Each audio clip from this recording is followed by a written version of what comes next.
I will give you a brief introduction on SQL and data management. We are getting our hands a little bit dirty with some exercises, but it will be quite fast, and I do not expect that you understand everything we are doing in this lecture right away. But the aim for today is that you get an overview about the topic and the possibilities and tools you can use. I provided a lot of exercises and materials that you can use later on. We start with overview and theory, then we are doing a little bit data exploration. I brought you a sample data set. It's a fake archaeological data set. One example from our iDAI world, which is the digital infrastructure of the German Archaeological Institute. Here we have one database, which is called iDAI.objects, which is our oldest database, and it's focused on archaeological entities and contextualize them mostly with a lot of images. This data set, it's the statue of Laocoon, which is a mythical Trojan priest who advised against taking the Trojan horse into the city and later on has been killed by a giant sea snake, which has been sent by one of three gods, Athena, Apollon, or Poseidon could be the culprits. I can get to this data if I have access to the database directly via an SQL query. I formatted the answer I got as JSON. The gist of it is that the database in the backend is using an SQL database and relational database with a lot of tables that you can combine. I'm going to show you the query I used in this example, where you can see a lot of code. But for now, the only thing that you can look at is this little identifier at the bottom, where you got the object ID, and you can compare it with the field, which is in German titled Alte Seriennummer in the right top corner of the object. That's mainly the identifier. From there, I combined 4 tables in this case to get the information. The front end is doing a lot of work here, and it's a really old database. It's a legacy database. So it's putting together information from different fields in the table. For example, this provenance field, this Herkunft field, is filled in from 4 different other fields. There's a lot of extra work going on in the database as well in the front end. We are going to now have a look on the back end. What is a database? A database is an organized collection of structured information and typically is stored electronically in a system designed to be easily accessed, managed, and updated. A database management system is a software that reliably stores data and makes it available. It serves as a secure interface between the user and the database, managing the efficient retrieval, modification, and protection of the information. So in the example I've shown you, we have the front end, and then before we can access the tables, there is this interface, which is a database management system. In this case, it's called MariaDB, which is an SQL database that does a lot of things for us. You don't have to understand everything on the right-hand side, but it does a lot of things for you in the background to make the storage efficient, to make the query efficient. It devises a query plan to see what would be the best way to pass your query and to optimize it. And it does a lot of other things as well to make sure that your data is stored securely. There are different types of databases. We have, for example, relational databases, which we are talking about today, where a table is more or less the atomic element. We do have document databases as well, which store data in this kind of JSON format, which you have seen before.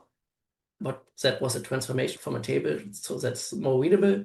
And we also do have, for example, graph databases, which you probably know from knowledge graphs, where information is stored in this graph structure with nodes and edges. The edges can also have attributes which define the kind of edge.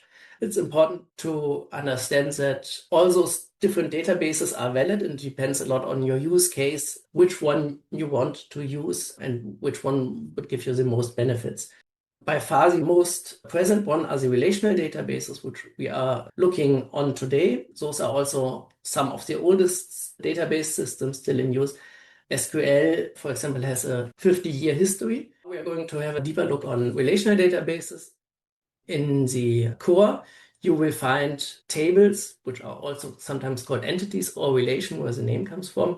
They're typically structured in a way that they do have a primary key, which is an ID, which identifies the records. Every record is one row, so one row is normally one entity. We do have the columns, and the columns are the attributes. For example, besides the primary key, you could have a name, a description, a material, and a price for something. Every record then would be one object you are going to describe. A database consists of a lot of tables, not just one, but it can have many tables which then by themselves are connected to each other. Why would we use databases for data management? They're a good way to keep your data organized and findable. They ensure high data quality and consistency. They facilitate collaboration and versioning, and they separate data and analysis. And they can help you scale your storage and workflows. We are focusing on relational databases. There is one language which is used to work with them, SQL, stands for Structured Query Language. It's a standardized language used to interact with structured data in relational databases. It is standardized, so that means it's compatible with all relational databases, more or less. They do have some dialects and they do have some difference, but the core is, it doesn't matter if it's like with the Arachne, iDAI.objects, it's a MariaDB or it's a Postgres database. It's comprehensive, it addresses all aspects of the database management and administration. It's portable, so hardware and OS independent. It's performant, especially together with the database management system. It's user-friendly. It's relatively easy to learn, at least if you're not going too much into complex examples. The internet is full of resources to learn. If you are going to use something like ChatGPT or Gemini or another LLM, chances are quite good that they can answer your questions. As always, be really careful with that. You have to check it. It is a good idea to understand the question you're going to ask and also to understand the code it is giving, but it's a really good way to just check your code to find errors or something like that, because they do have 50 years of material to train on. Comprehensive means that we can use it for all aspects of data management and administration. We have a language to define our database. We can create tables, we can drop tables and alter tables. We can manipulate our data with inserts and updates. We can select data, so we can query it. Today we are going to have a look at a special dialect of SQL, which is called SQLite. It's a free and open source software library that implements a relational database management system. It's really nice because it is self-contained. It has very few dependencies. You can just run it in your terminal. It does not have to be installed. It still offers more or less all you want from a relational database management system, which is it's transactional. It's asset compliant. That means a transaction is treated as a single indivisible unit. Think of getting money from your ATM.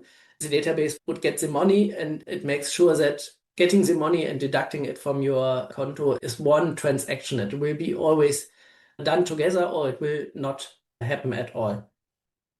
It's consistent. The database has some rules and it makes sure that those rules are never violated. It ensures isolation, which means that if people are doing things at the same time, they won't affect each other. And ensures durability, which means that your data normally is stored also in a log structure and then on disk in a way that even if your system goes down, what you have changed will be permanently saved and can be recovered as well. SQLite would be in the database management system bubble. I created a dataset. It's fake data. It's done with a script I wrote. It just creates something like the data you would see more or less from an archaeological excavation. Normally in an archaeological excavation, you will have trenches. That is the place where you're going to dig. Within this area, for example, where the people are standing, they define that as a trench. They measured it. And within the trench, they do have stratigraphical units. Think of it like a container which contains objects and the soil. And it's in itself closed so that every stratigraphical unit is one intervention, one human intervention or natural intervention into the ground, which you can later see or identify, differentiate from other stratigraphical units and use as basis for your analysis. For example, if somebody digged a hole 2000 years ago and then filled it later on with some rubbish, you would be able, if you excavate it, to identify the hole and the rubbish as different entities. And you would say, okay, the hole was before the rubbish has been filled in. That you can see by just seeing the order of the stratigraphical units. Within those stratigraphical units, you then have your finds, for example. And you have also some other context information you are going to document. We start with our first hands-on introduction into SQL with data exploration. Hopefully everybody has installed DB browser for SQLite or something similar. The first thing you would do is you would create a new database. You can give it any name you want, and it gives you the possibility to choose the file type or the file extension. It really does not matter too much. The convention would be, and that's what I put here, to use SQLite as a file type and import the data that I already prepared. Click on cancel. To start, we would just go to file import and import table from CSV. Navigate to my table.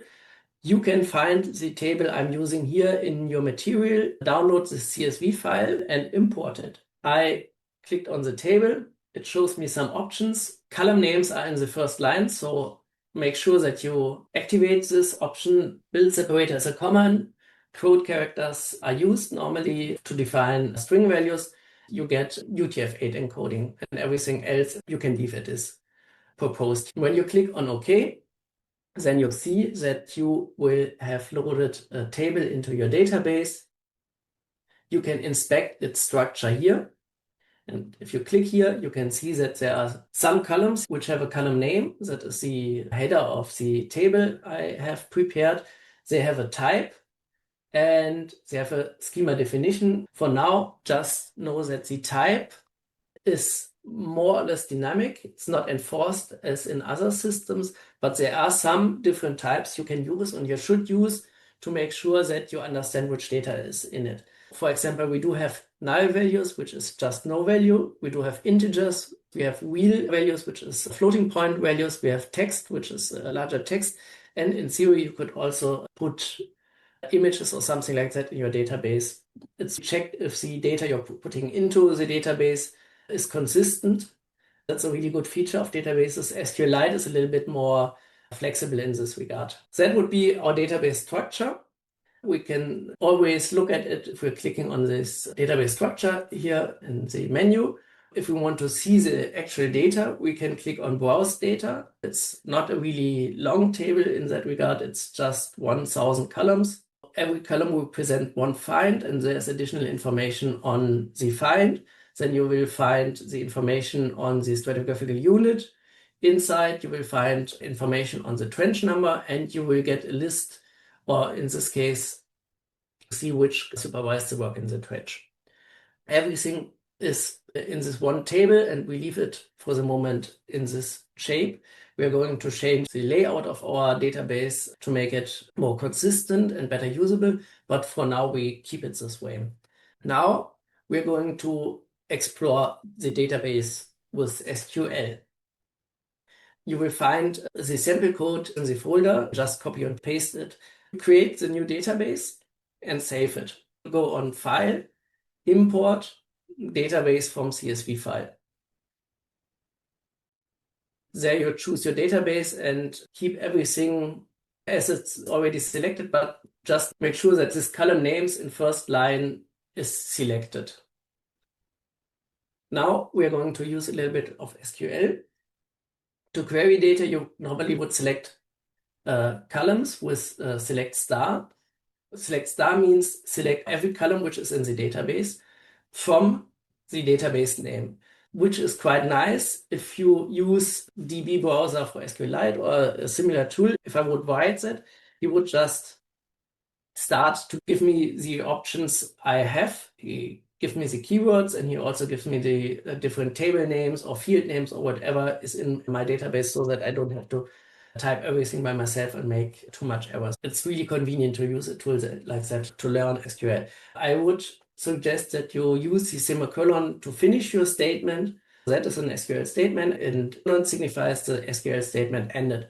And some databases are going to require that. I think SQLite does not, but it's always better to include it.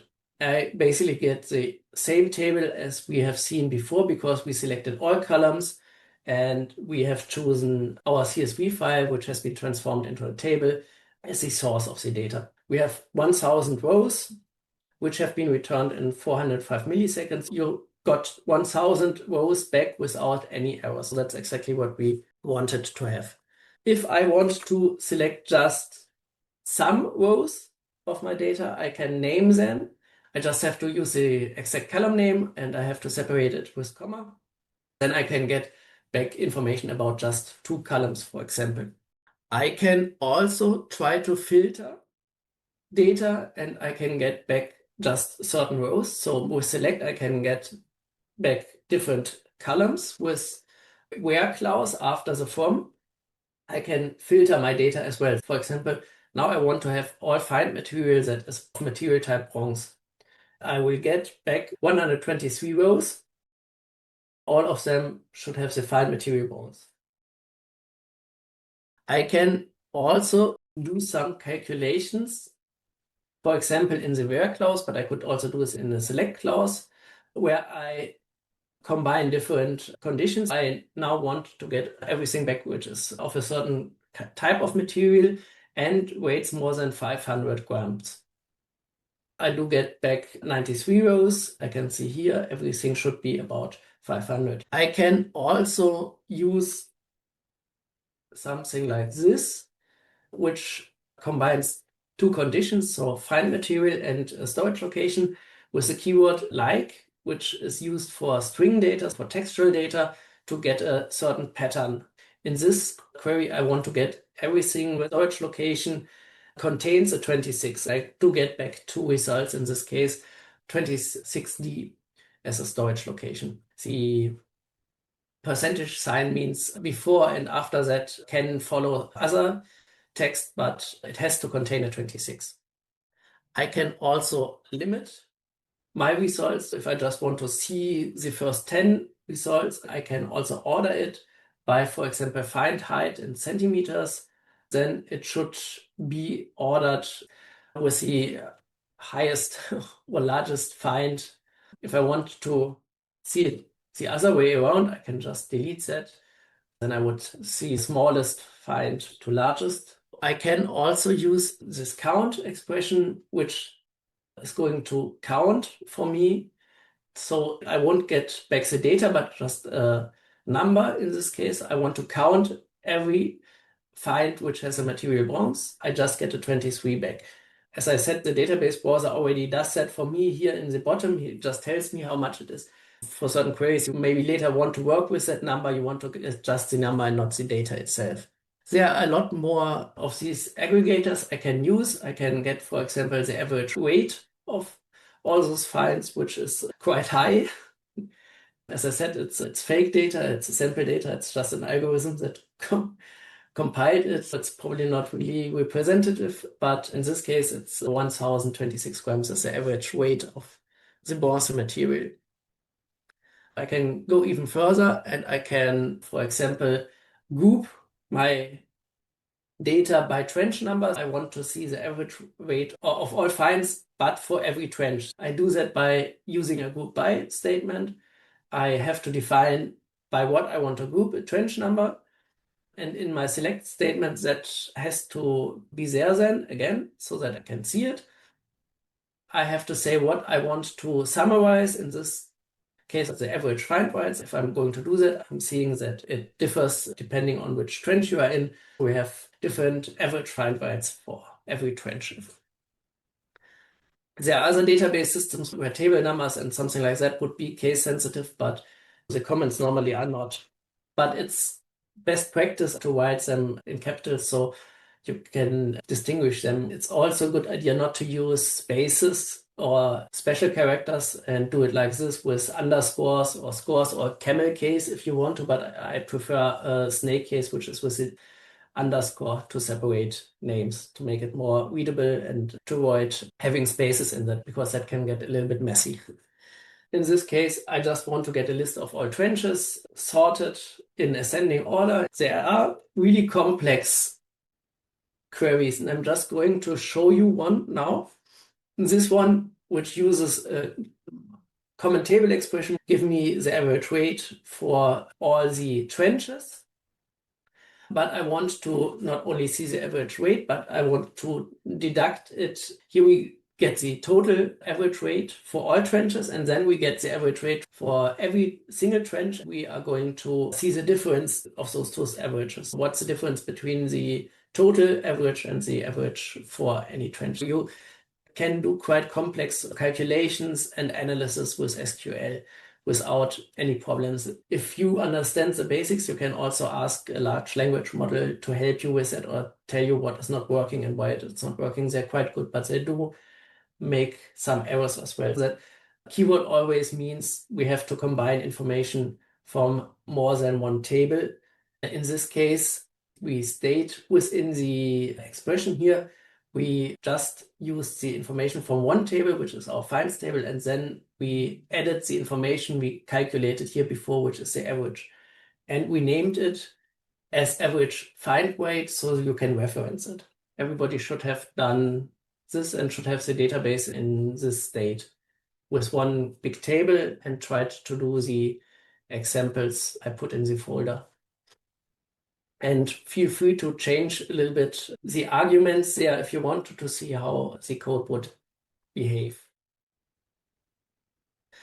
In the exercises folders, there are some SQL files which you can open with a normal text editor with some questions. You can open them by yourself, and I want you to try to answer those questions. The aim is not that you really understand SQL in depth, but that you get a feel about how it works. It's nice to just play around with it a little bit and look up the resources I have provided in the exercises, all the information you need to answer the questions. Those questions contain things you have not seen until now. You can work with the code I have provided you, and then you can look up the rest. And I provided some hints where you can point it to the solution. But don't worry if you do not manage to do something. I encourage you just to try it out a little bit by yourselves, and you get an understanding of SQL. Just to show you how to drop a table, how to delete a table, could also be done in SQL by itself. For example, if I'm browsing the data, he's just doing exactly the same as we did. He's just writing these SQL statements with select all, and then you can browse the data. If you're going to delete a table, it's the same thing. You can formulate this drop table statement and then just delete the table if you just want to delete the data but not delete the table by itself. You could use the truncate command. Let's have a look at some of those exercises. You cannot just do calculations in the where clause where you can filter for something, but you can also get an answer back and, for example, convert, in this case, the weight from gram to kilogram directly by just adding the calculation into the select statement. I'm selecting the find weight in gram column, and I'm just dividing by 1000. Then I get the weight back. You could use an in statement or the where clause to find things which are in a list, for example. You can divide them by comma then. You can say, I want to have the bronze material and a find weight between 500 and 1500. We will only get back this kind of material in that weight range. We're going to think a little bit more about how to structure our data to really work with it. We have one table, which is data structured around the find. We have 1000 finds, which are the entities we are describing here, but everything else, like the trenches, the stratigraphical unit, and the supervisors, are all put together in this one table. Normally, if you are going to create your own database for your work, you are thinking really hard about how to structure your tables. This process is called normalization. What we have until now is a denormalized database, and we are going to normalize it. Just think about as a process of organizing your data into structured tables to minimize redundancy and ensure data integrity and consistency. If we have a look at the trench supervisors, we can see that we have 1000 finds, 150 stratigraphical units, 15 trenches, and 10 different trench supervisors. That means that for those 1000 finds, there will be a lot of trench supervisors which are actually the same. So you will find the names over and over again. So if you want to change the email address of one of those trench supervisors, to do that, you would have to touch every row where the trench supervisor is in. It's not dependent on the find number, so you cannot see by the find number who's the trench supervisor. That does not work this way. If you're not going to update all the email addresses, you get a state of your database which is not consistent anymore. That's not really a problem so much as 50 years ago, but also you're going to store a lot of additional information. Imagine just a table where you have 10 million rows and you have a lot of those additional information. It can get quite bloated. There will be many hundreds or even thousands of megabytes or gigabytes that are redundantly stored in this database. Therefore, there's a process which is called normalization.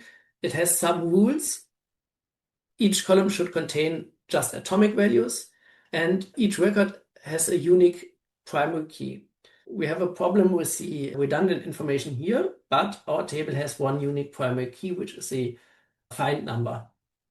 This is a unique key which described just one find, so you can find every find in our table with that key. We would make sure that all values are atomic and there's a primary key. And then you would go on from that, try to put it in the second normal form and the third normal form. The second normal form means that all non-key attributes are fully functional, dependent on an entire primary key. No partially dependencies. If, for example, the primary key would not be a number, the combination of 3 values here, and that would be a unique value. If your values or other values would just be dependent on one of those 3 elements of the key, that would be a problem. We will see how to avoid that. It's just rules. If you follow them, afterwards your data will be separated neatly into compartments that are logically consistent with each other, that belong to each other, and you will have no dependencies that can later on get you in trouble if you want to update your data. The first name, the last name, and the email address, they do not depend on the primary key of our table, on the finds. They do depend on each other. For example, you could say that the email address would identify a person, like Shannon Richardson is identified by the email address. Those things would depend on the email address, but not on the find information. They do not belong together. If you see something like super key, that means it's a key that defines or identifies a row, but it's not just one column, it could be more. Your candidate key is a super key without redundancies. Composite key just means part of the key. A primary key is what you have chosen to identify your column. And a foreign key connects both tables. We have the find table with all the information put together. And to normalize it, we would have to split it into different tables.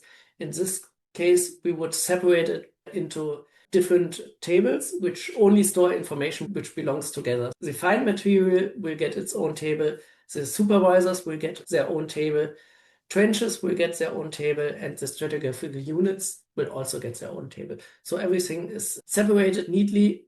You don't have to worry about what happens if you change, for example, a soil type from a stratigraphical unit, because if you change this in the stratigraphical unit, it will be reflected in all the finds and not just in one find. If we are going to change something about the supervisor, the email address, it will be changed in one place, and all the other tables will then know about that. So we are going to later on connect those tables with each other here in this diagram. You can see how that is conceptualized. Find is found in a stratigraphical unit. A stratigraphical unit will be located in a trench, and trench will be supervised by a supervisor. So that is a connection which we are going to establish and which we are going to use later on to retrieve information and put information back together in our queries. So first things to do before we are going to split the data is to create our new structure. And to do that, we are going to use the create table keyword. And we are going to start with the supervisors table. It's a good idea to start in the connection, the table which does not depend on anything else. We are going to use the create table keyword. We give it a name, which should be something you understand. And then we have to define the columns we are going to use. And in this case, we are just going to use an ID, which will be just a number.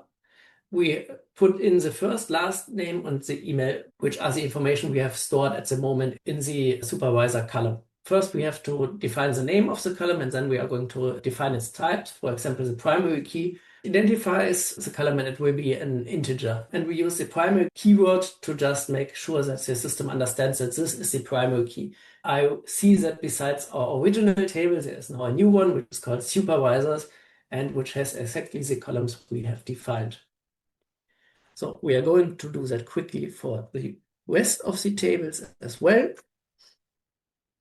We are going to create a trench table, which holds all the information about the trenches. Two things which are new here is the foreign key. So we define one column which holds a key, but this key does not stem from this table. It comes from the other table, from the supervisor table. And what I'm going to define here in the bottom is exactly that.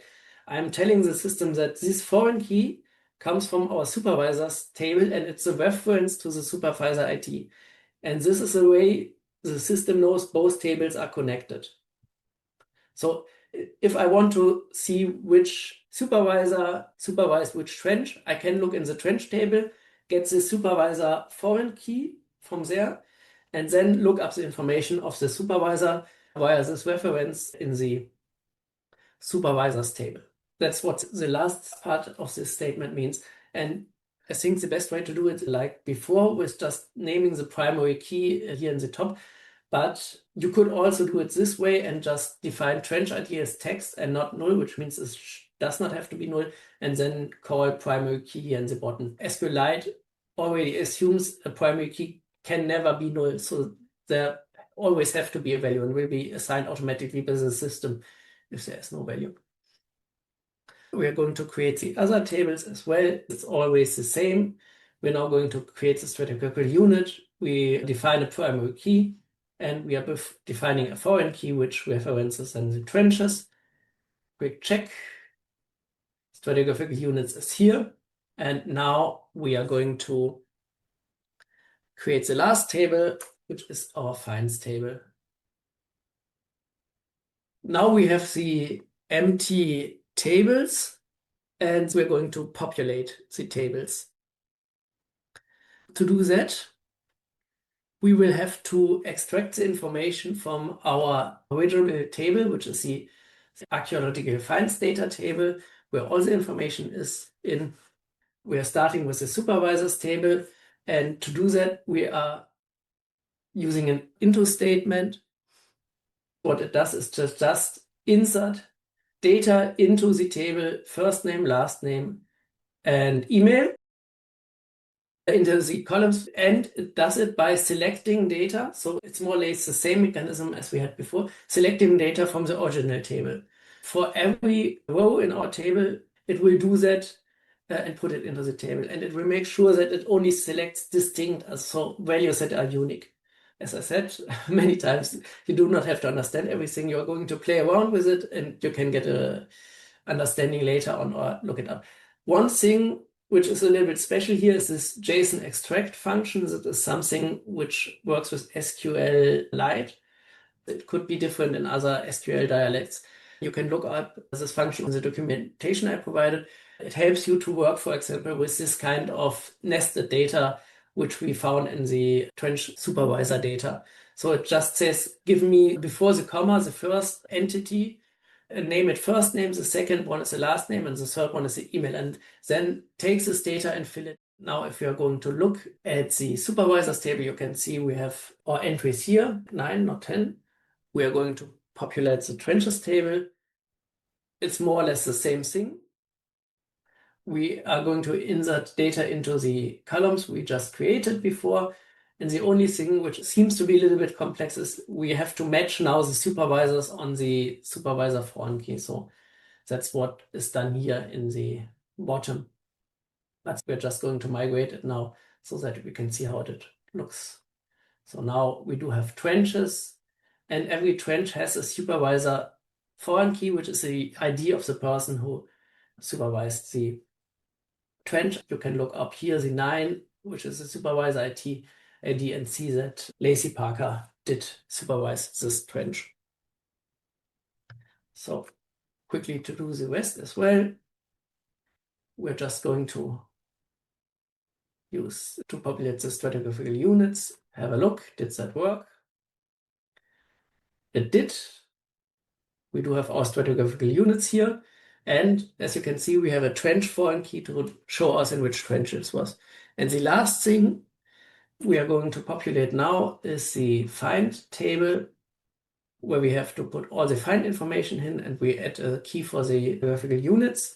We are going to do that now. And if we're going to browse the data, we will see that there are 1,000 columns of finds, but it's much less condensed than before because we only have the information regarding the finds in this table, and we have the foreign key to relate to it. So, for example, in the trenches, for the finds, I just left the original trench key here because it is already unique.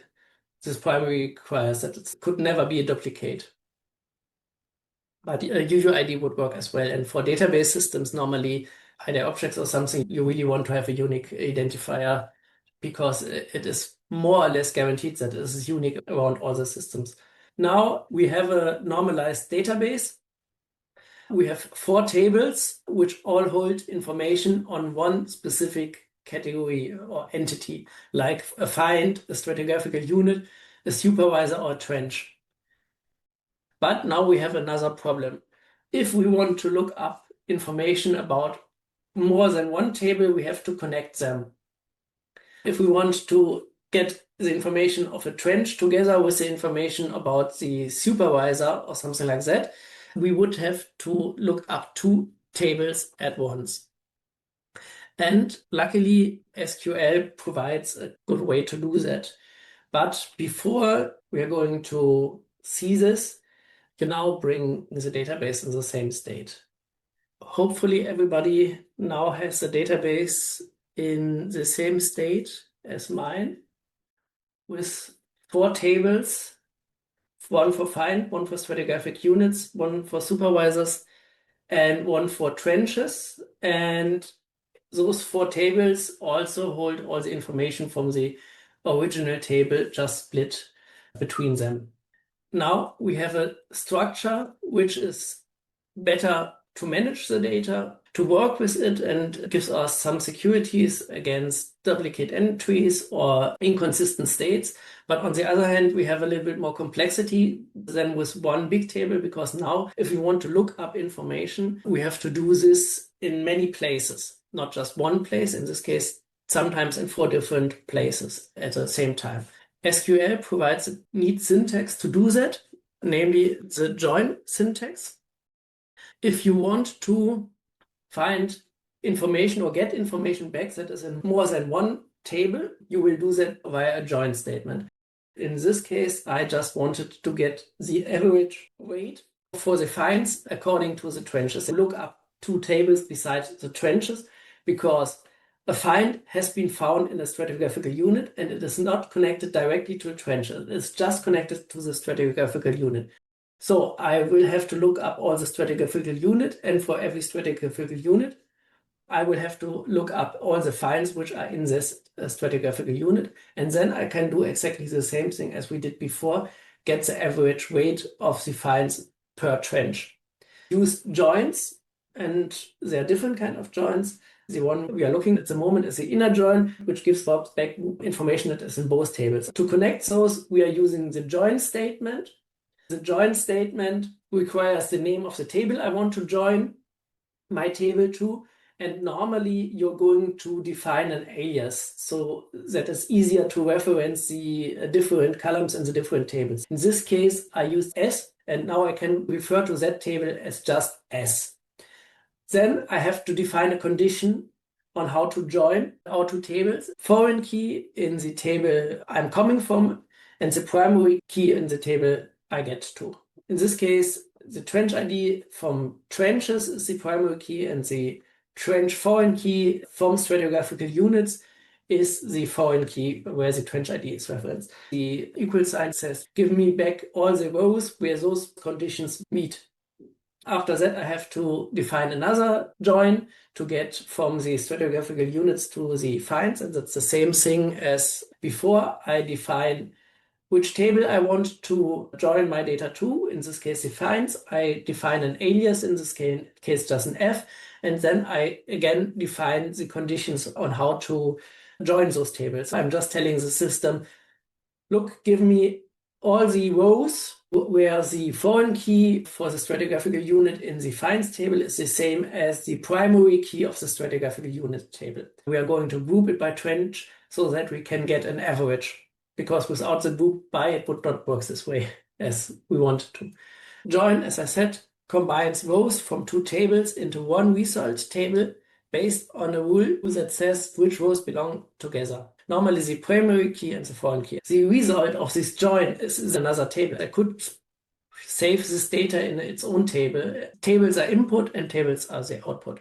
The primary key is unique to each column, each table, and the foreign key then references the primary key in another table. There are different kinds of joins. There's the inner join, left join, right join, full join, cross join, self join, and there are many more. Inner join just combines rows that are common in both tables. We have a left join, which combines all rows from the left side with the matching rows from the right side. When there is no match, it's just a null. The right join does the opposite. The full join combines everything from both tables, and where there is no match gives a null. I'm going to show you a little bit more into detail. If you have an inner join, like we have two tables, and the inner join gives us just back what is in both tables. If something is not in the other table, it will not give it back. The left join will give us back what is in the one table, regardlessly of if it's in the other table, but only from the table B, what is also in table A. So where the keys match the foreign key. The right join is the opposite, and the full join just gives us everything back if it's a match or if it's no match. Example, we have this really basic example with a customer table with a customer ID and a name, and order table with an order ID, a customer ID, and an amount. The order table below is the foreign key, and the customer ID in the table above is the primary key. So we are matching on those conditions. We get back a table which contains two orders from customer 1 and one order from customer 2, and customer 3 or 4 have no matching part in the other table. There is no customer ID in the orders table below, as you can see. There's a 1, 2, and 5, but no 3 and 4, so they do not match. That means we only get those 3 entries back. The left join says, okay, give me everything from my customers table and matches to the orders table. But if there is no match, so there is no ID in the orders table, give me back the data from the customers table anyway and put some null statements into it. So if you do that the other way around, it's exactly as you would imagine. Now you get the information of all the orders, but since there is an order for customer 5, but there's no customer 5 in the system, you would get back 2 null values for this customer. It's just an order where the system does not know who ordered it because it's not anymore in the system.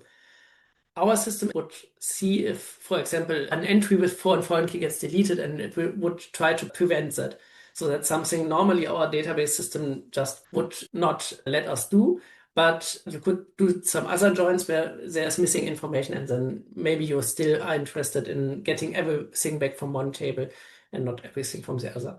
I have not provided an example for the full join here. It's just combines the right and the left join, so you would get a bigger table with null values also for customers or orders, depending on if those are in the other table as well. Now we do have some more exercises to do. So we want to get all supervisors and any trenches, they started in the year 2023, but we want to keep also the supervisors which did not start a trench in 2023.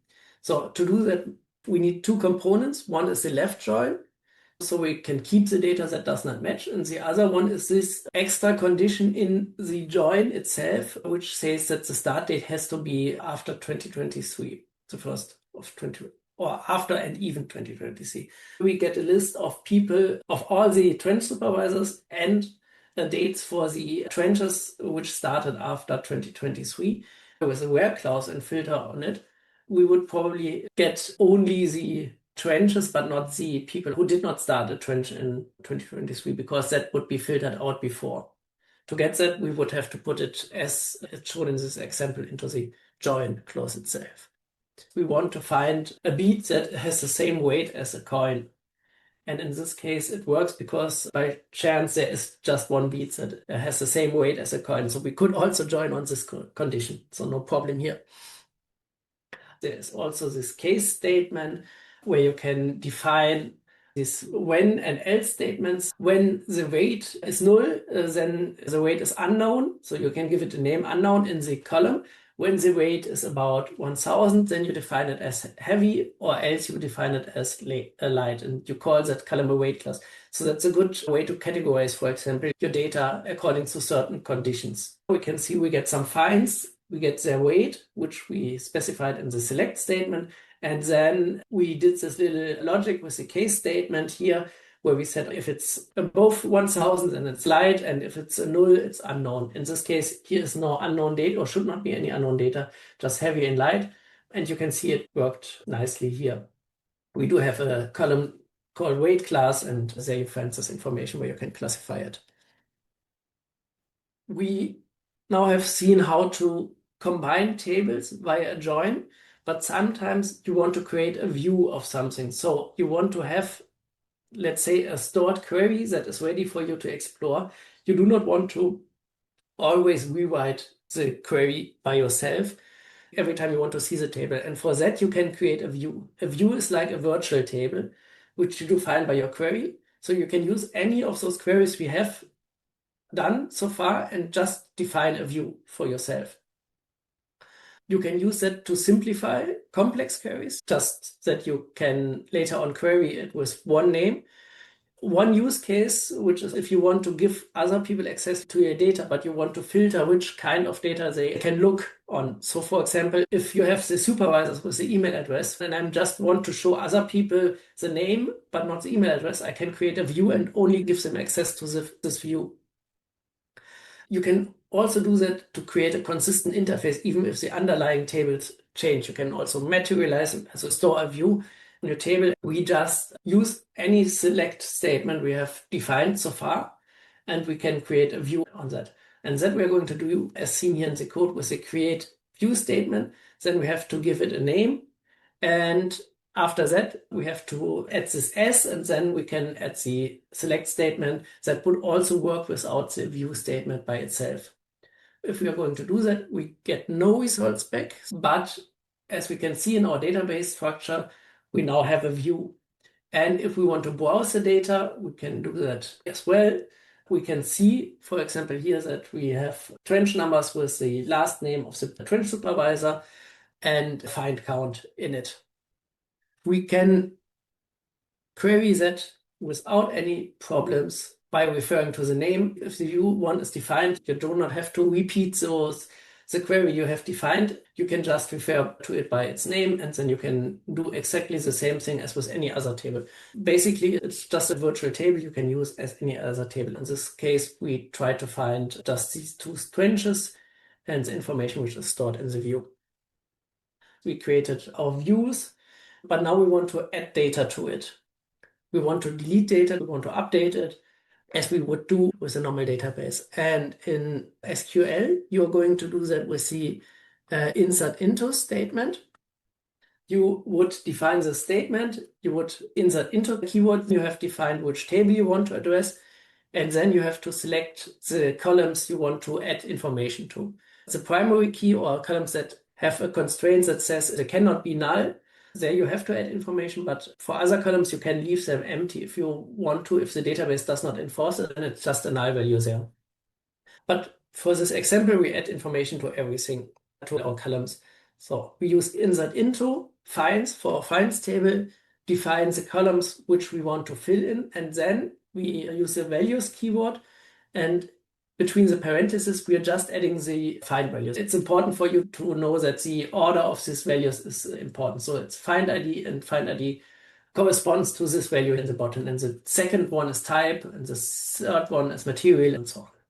If we are now going to query our view again, we see something has changed. These numbers have changed. We have now 68 finds in the second trench because we added one find to every unit that belongs to this trench. Record these two values, 78 and 68. We can also, if we want to, just have a quick look at the finds. You can see that there's a find that has been added. If we want to update something, the keywords would be update. Afterwards, you have to define which table, and then you have to say what you want to change. In this case, we're going to change the foreign key of the stratigraphical unit of our test find, and then we have to define for what we want to change it.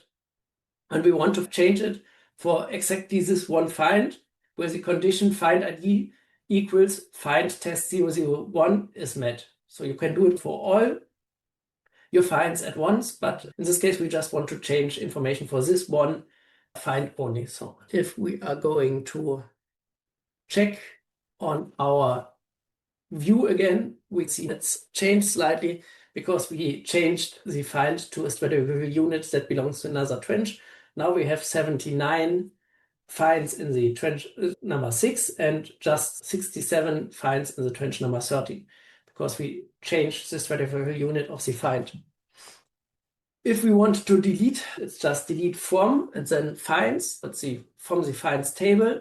And then you have to specify the primary key or another condition that is unique or not unique. We are going to delete from finds, and we are matching again the find ID to the new find we have created.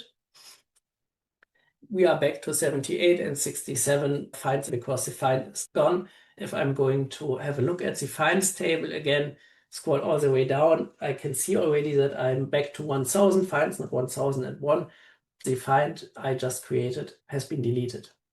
And we also want to get rid of this view we just created. And it's like with a drop table, define drop view, then you have to add the name. If you go back to our structure, you will see that the view is gone. Exercises. I'm going to show you some of the answers. Let's create first this trench logbook, which will give us an overview about the trench supervisors. We can now browse it like a normal table as we have known before, and we see that every trench has a supervisor. Create another view, which just gives us information about materials, silver or gold. Probably precious finds is not the best name for that because archaeologists are no gold diggers. We do not dig for precious materials, but for materials that give information about the past. That's probably not the best name. But anyway, we leave it that way. Browse the view again, and I can see just silver coins here in this list. Now we want to add some new data to our database and see how that works with the views as we have done before. I want to add one more person into the database, Konstantin Köhn, which has been an archaeologist around 1900 who excavated in Germany, but also in Spain. And I'm going to add him to this information. If I'm going to have a look at the trench logbook, he's not going to show up because he's not supervising any trench so far, but I can add a new trench to it with all the information a trench needs. I can have a look at the trench logbook where he should be. Yeah, he's down here. Bön has been added to the trench as well, and the trench has been created.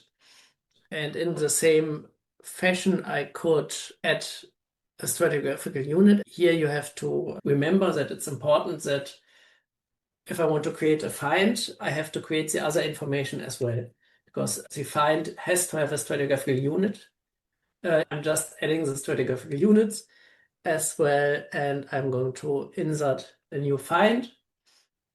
Into this new stratigraphical unit, I inserted a find which is of material gold, which we did not have before in our database, and if everything worked correctly, I then can go to the precious finds data. I can see that there has been added gold cup to our find list in stratigraphic unit 777. The last steps you are going to do, just delete everything. So you are going to delete the finds, the stratigraphic units, the trench, and then the person. It's important to do it in this order because of the key constraints. So you should not delete the stratigraphic unit before you delete the find, because then there wouldn't be any valid match for the foreign key in the find table itself. We're going to see a different kind of database, which is also using SQL, but which has a very different purpose. What we're going to see now is DuckDB, which is optimized for analytical purpose. One difference, just so that you have seen it once, is that normally an OLTP system stores data in a row-oriented fashion. That means my data is stored one entity as a whole together on the disk. If I have one find, all the data of one find will be stored together. That makes it easy to look up one find, but it makes it harder for the system to summarize data. The sample query here you can see is just select from orders where order ID is 3, then I would get back one row with all the data of that order.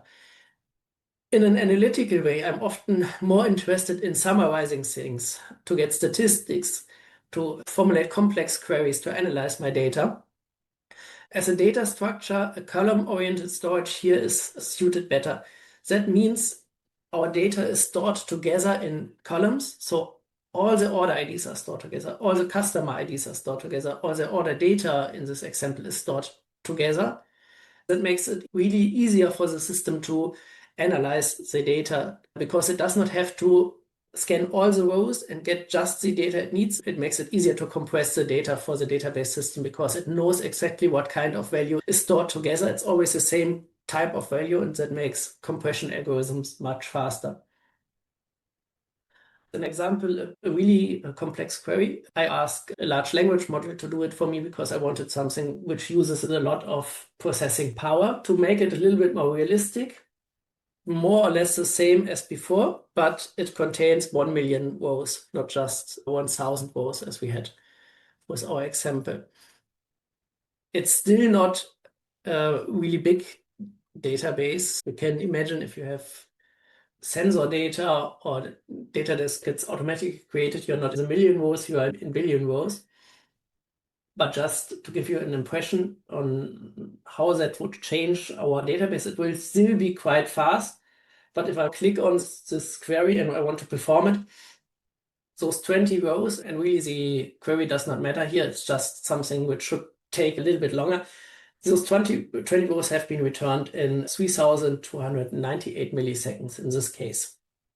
That is because this query was designed in a way that it has to scan a lot of rows and has to add a lot of data together, which is not really the use case for an OLTP system. There is another option, one which is really popular with data scientists at the moment. There's a lot of information you can find online on DuckDB, and I highly recommend it because it's a really neat system which has a lot of other advantages. It stores the data in a columnar way. It works in memory and can be embedded in any application, also like SQLite. But as I said, it's more for the analytical use case. If I open DuckDB, I get this. Now can write in theory normal SQL code as I want. If I'm not going to create a database, it's a nice playground. Everything I do now is not persistent. It does not get stored on my hard drive. I can play around with things. And if I reopen the database afterwards, it will be gone. But I also can use a database file similar to SQLite and just create a database and then work with it. To see a difference, I activate a timer and see how fast it goes. Add the same query as before into DuckDB. For the first try, I'm just querying the CSV file. And that is really nice as well. I do not have to store the CSV file into the database. I can just treat it as a database, and I query it without putting it into my database before. It has been faster because there's a certain overhead to load the CSV file into the memory. I'm going to load the data the same as with our DB browser for SQLite. I added it to our database, and now I can query it like before. It's the same query as before, so don't worry about the query itself. And as you can see, it's nearly instantaneous. Just to compare it again with SQLite on the left-hand side, it will take its time. That depends, of course, on what kind of CPU you do have. I'm working with a notebook, which is not very performant. This kind of query is really something which is tasking the system. DuckDB has a lot of really neat extensions which you can use to further analyze the data in a much more profound way. For example, I added to this big table information about latitude and longitude of the finds. I can use that directly in DB to analyze or to cluster the finds together to certain places to say which finds have been found together. I'm installing an extension from community, load the extension, and now I can, for example, get clusters of my finds. Those finds were put together into clusters. I'm just counting how many finds are in that cluster. This is a hexagonal area which I defined. I can change the resolution as well. I counted how many artifacts are in this cluster together. In this case, for the first one, there are 16,000 finds in this cluster. I calculated the average weight, and then I got some coordinates. The coordinates should be centered around the Colosseum in Rome. In an excavation, they would be closer together. But it's just to show you what is possible, even if you don't work with millions of rows of data. It provides a lot of syntactical sugar for SQL and makes it easier to write it. And it has a great community as well. So with that, I'm done.